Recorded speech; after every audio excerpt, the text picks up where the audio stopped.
young adult, I would dread having to go to a funeral of family or friends, relatives, because I never knew what to say when I encountered them. Or even apart from a receiving line at a funeral, to have to express condolences to a grieving family member, or worse still, to face someone who I knew was dying, I always found awkward and difficult. Though, because it's a professional hazard for me, I got a little better at this over time. But it's still something I'd rather not have to do. Many of you, I'm sure, have heard of a popular Good Friday devotion of meditating on the last 7 words of Jesus from the cross. I invite us, though, today, and maybe until Easter morning, to consider words from the foot of the cross, but not the words of the jeering crowds or the Roman soldiers. Rather, consider the words that we might speak at the foot of the cross. Imagine that we are there on that awful yet Good Friday afternoon, knowing what we already know, that Jesus has risen. But as a spiritual exercise, even knowing all of that, what words would we speak to Jesus hanging there? Would we say, "I'm sorry, forgive me, I love you, thank you, why did this happen?" Would we even be able to speak? Might we be overcome with such profound emotion, perhaps sobbing uncontrollably, rendering ourselves speechless? Would we be emotional at all? If we are emotional, would we experience sorrow, guilt,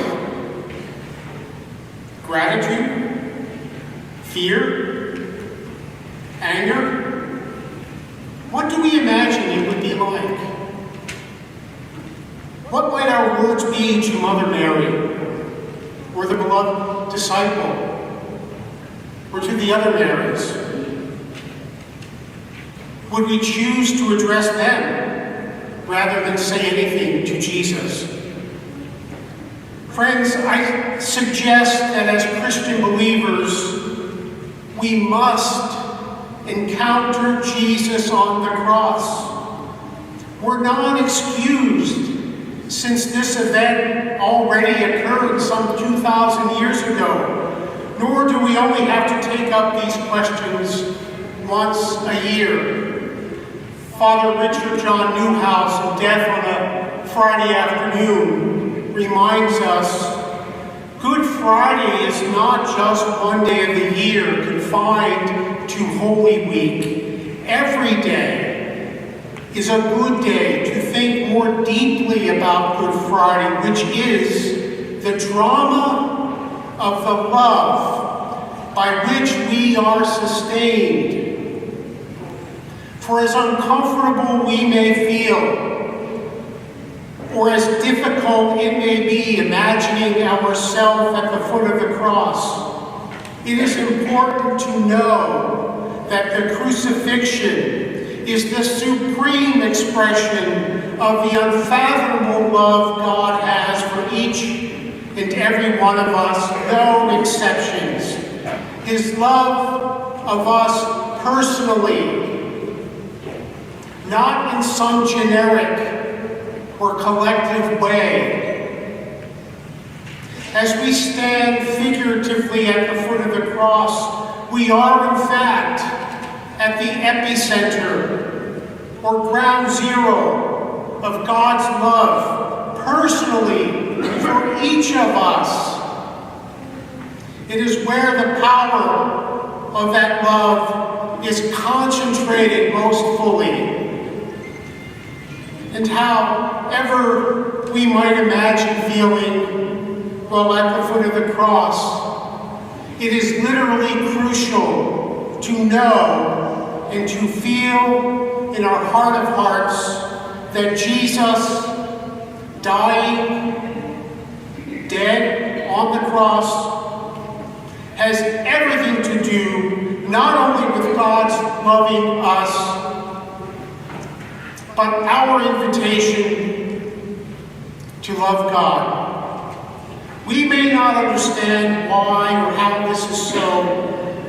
Our understanding is not the point, nor is it that important. It's beyond our comprehension anyway. What is important, and what we are told, or what we are to do, is personally encounter Him crucified for our salvation. And not just to encounter Him when we're at Mass or in this special liturgy, but every day and throughout the day, in all the messiness of our world, the ups and downs of our lives, to encounter Him crucified for us.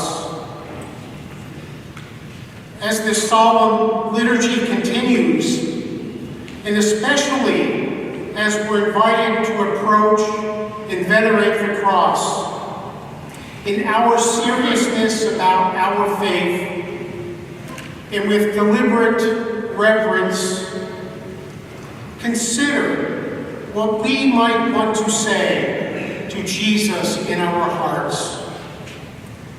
And while it is a tall order indeed, consider regularly meditating upon the words that we might speak from the foot of the cross.